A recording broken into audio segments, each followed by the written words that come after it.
समस्त इंद्रियां हाथ और पैर जवाब दे चुके थे। जमीन पर पड़ी रहती और घर वाले कोई बात उनकी इच्छा के प्रतिकूल का समय टल जाता या उसकी मात्रा कम होती अथवा बाजार से कोई वस्तु आती और न मिलती तो वे रोने लगती थी। उनका रोना सिसकना साधारण रोना न था, वे गला फाड़ फाड़ कर रोती थी। उनके पति को स्वर्ग सिधारे बहुत वक्त हो चुका था। बेटे तरुण होकर चल बसे थे। अब एक भतीजे के सिवाय और कोई न था। उसी भतीजे के नाम उन्होंने अपनी सारी संपत्ति लिख दी। बुद्धिराम ने सारी संपत्ति लिखाते समय खूब लंबे चौड़े वादे किए, किंतु वे सब वादे केवल कुली डिपो के दलाल के दिखाए हुए सब्जबाग थे। यद्यपि उस संपत्ति की वार्षिक आय कम न थी, तथापि बूढ़ी काकी को पेट भर भोजन भी कठिनाई से मिलता था।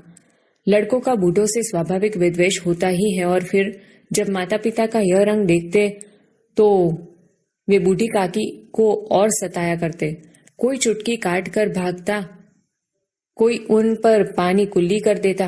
काकी चीख मार कर रोती, परंतु यह बात प्रसिद्ध थी कि वे केवल खाने के लिए रोती है, अतएव उनके संताप और आंतरनाद पर कोई ध्यान नहीं देता था। संपूर्ण परिवार में यदि काकी से किसी का अनुराग था तो वह बुद्धिराम की छोटी लड़की लाडली थी। लाडली अपने दोनों भाइयों के डर से अपने हिस्से की मिठाइयां चबेना बूढ़ी काकी के पास बैठकर खाया करती थी। यही उसका रक्षागार था, और यद्यपि काकी की शरण उनकी लोलुपता के कारण महंगी पड़ती थी, तथापि भाइयों के अन्याय की तुलना में कहीं सुलभ थी। इन स्वार्थानुकूल ने उन दोनों में सहानुभूति का आरोपण कर दिया था। रात का समय था। बुद्धिराम के द्वार पर शहनाई बज रही थी और गांव के बच्चों का झुंड विस्मयपूर्ण नेत्रों से गाने का रसास्वाद कर रहा था। आज बुद्धिराम के बड़े लड़के सुखराम का तिलक आया है। यह उसी का उत्सव है। घर के भीतर स्त्रियां गा रही थी और रूपा मेहमानों के लिए भोजन के प्रबंध में व्यस्त थी। भट्ठियों पर कढ़ा चढ़े थे। एक में पुड़िया कचौड़ियां निकल रही थी, एक बड़े पतीले में मसालेदार सब्जी पक रही थी। घी और मसालों की सुगंध चारों ओर फैली हुई थी। बूढ़ी काकी अपनी कोठरी में बैठी हुई थी। यह सुगंध उन्हें बेचैन कर रही थी। वे मन ही मन सोच रही थी, इतनी देर हो गई, कोई भोजन लेकर नहीं आया। मालूम होता है सब लोग भोजन कर चुके हैं। यह सोचकर उन्हें रोना आया, परंतु अपशुकन के डर से वे रो न सकी। बूढ़ी काकी की कल्पना में पूड़ियों की तस्वीर नाचने लगी। खूब लाल लाल फूली फूली नरम नरम होंगी। कचौड़ियों में अजवाइन और इलायची की महक आ रही होगी। एक पूड़ी मिलती तो जरा हाथ लेकर देखती, क्यों न चलकर कढ़ा के सामने ही बैठूं। इस प्रकार निर्णय करके बूढ़ी काकी उकड़ूं बैठकर हाथों के बल सरकती हुई बड़ी कठिनाई से चौखट से उतरी और धीरे धीरे रेंगती हुई कढ़ा के पास आ बैठी। यहाँ आने पर उन्हें उतना ही धैर्य हुआ जितना भूखे कुत्ते को खाने वाले के सम्मुख बैठने में होता है।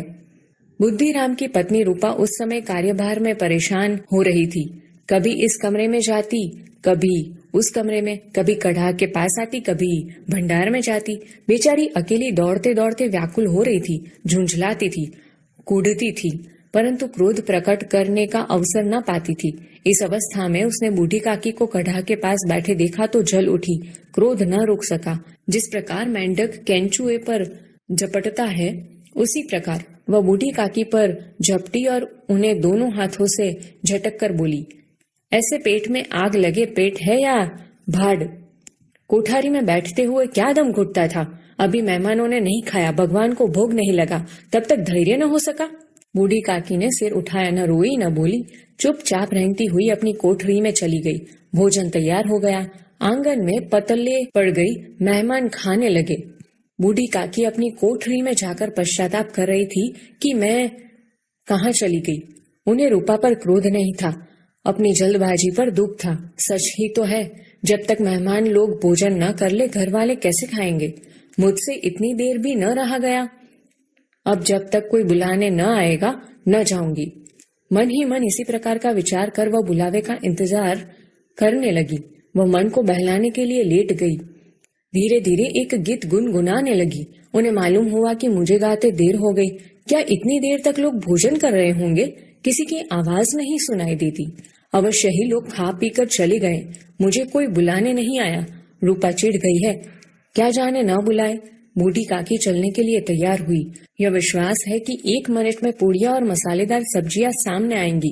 उनकी स्वादेंद्रियां गुदगुदाने लगी। उन्होंने मन में तरह तरह के मंसूबे बांधे। पहले सब्जी से पूड़ियाँ खाऊंगी, फिर दही और शक्कर से कचौड़ियाँ रायते के साथ मजेदार मालूम होगी। चाहे कोई बुरा माने चाहे भला, मैं तो मांग मांग कर खाऊंगी। यही न लोग कहेंगे कि इन्हें विचार नहीं। कहा करे, इतने दिन के बाद पूड़ियाँ मिल रही है तो मुंह जूठा करके थोड़ी ही उठ जाऊंगी। वह उकंडो बैठकर हाथों के बल सरकती हुई आंगन में आई, परंतु हाय दुर्भाग्य, मेहमान मंडली अभी बैठी हुई थी। कोई खाकर उंगलियां चाटता था, कोई तिरछे नेत्रों से देखता था कि और लोग अभी खा रहे हैं या नहीं। इतने में बूढ़ी काकी रेंगती हुई उनके बीच में जा पहुंची। पंडित बुद्धिराम काकी को देखते ही क्रोध से तिल मिला गए। लपक कर उन्होंने काकी के दोनों हाथ पकड़े और घसीटते हुए लाकर उन्हें अंधेरी कोठरी में धम से पटक दिया। मेहमानों ने भोजन किया, घर वालों ने भोजन किया, बाजे वाले, धोबी, नाव भी भोजन कर चुके, परंतु बूढ़ी काकी को किसी ने न पूछा। बुद्धिराम और रूपा दोनों ही बूढ़ी काकी को उनकी निर्लजता के लिए दंड देने का निश्चय कर चुके थे। उनके बुढ़ापे पर, दीनता पर किसी को करुणा न आई। अकेली लाडली उनके लिए परेशान हो रही थी। लाडली को काकी से अत्यंत प्रेम था। वह झुंझला रही थी कि वे लोग काकी को बहुत सी पूड़ियां क्यों नहीं दे देते। क्या मेहमान सबकी सब खा जाएंगे? और यदि काकी ने मेहमानों के पहले खा लिया तो क्या बिगड़ जाएगा? वह काकी के पास जाकर उन्हें धैर्य देना चाहती थी, परंतु माँ के डर से न जाती थी। उसने अपने हिस्से की पूड़ियां बिल्कुल न खाई। उन पूड़ियों को काकी के पास ले जाना चाहती थी। उसका हृदय अधीर हो रहा था। बूढ़ी काकी मेरी बात सुनते ही उठ बैठेंगी, पूड़ियां देखकर कैसी प्रसन्न होगी, मुझे खूब प्यार करेगी। रात के 11 बज गए थे। रूपा आंगन में पड़ी सो रही थी। लाडली की आंखों में नींद न थी।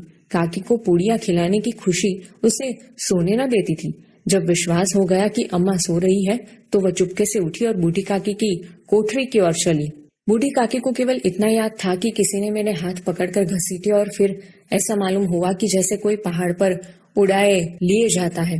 उनके पैर बार बार पत्थरों से टकराए, तब किसी ने उन्हें पहाड़ पर दे पटका। वह मूर्छित हो गई। जब वे सचेत हुई तो किसी का जरा भी आहट न मिलती थी। उन्होंने समझा कि सब लोग खा पीकर सो गए। यह विचार कर काकी निराशा में संतोष के साथ लेट गई। ग्लानि से गला भर भर आता था, परंतु मेहमानों के डर से रोती न थी।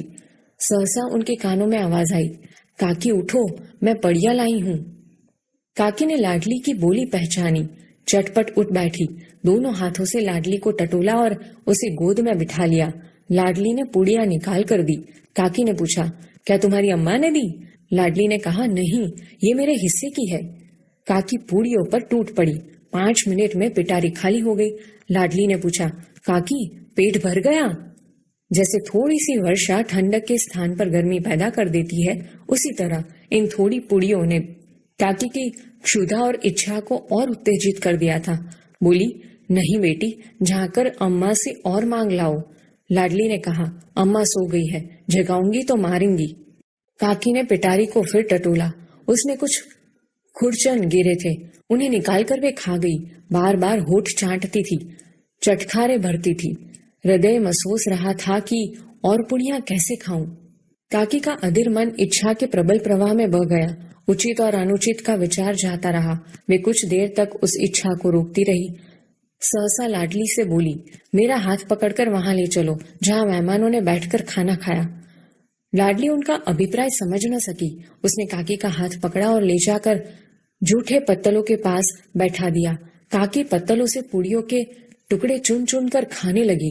ओह, दही कितना स्वादिष्ट था, कचौड़ियां कितनी सलोनी, खस्ता कितना सुकोमल।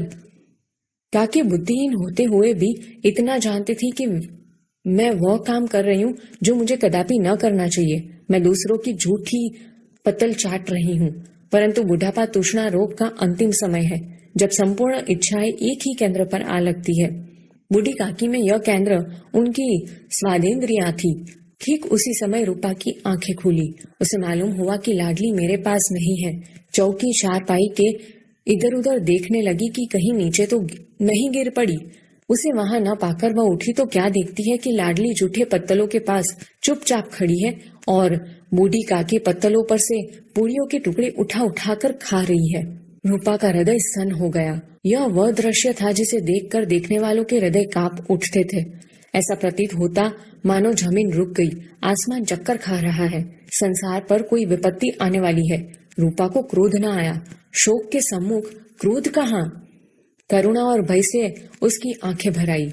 इस अधर्म के पाप का भागी कौन है? उसने सच्चे हृदय से गगन मंडल की ओर हाथ उठाकर कहा, परमात्मा, मेरे बच्चों पर दया करो। इस अधर्म का दंड मुझे मत दो, नहीं तो मेरा सत्यानाश हो जाएगा।